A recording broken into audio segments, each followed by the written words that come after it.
Hello everyone! In this quick tutorial, I'll show you how to add the other option in Google Forms.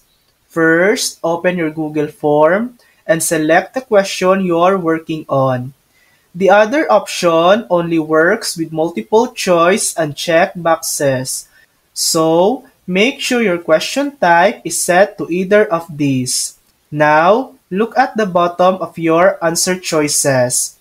You'll see an option that says Add Other. Click it and add a new choice labeled Other will appear automatically. When respondents choose Other, they'll be able to type in their own short answer instead of picking from the listed options. To check if it works, click Preview and try selecting Other. You should see a text box where you can type your custom response.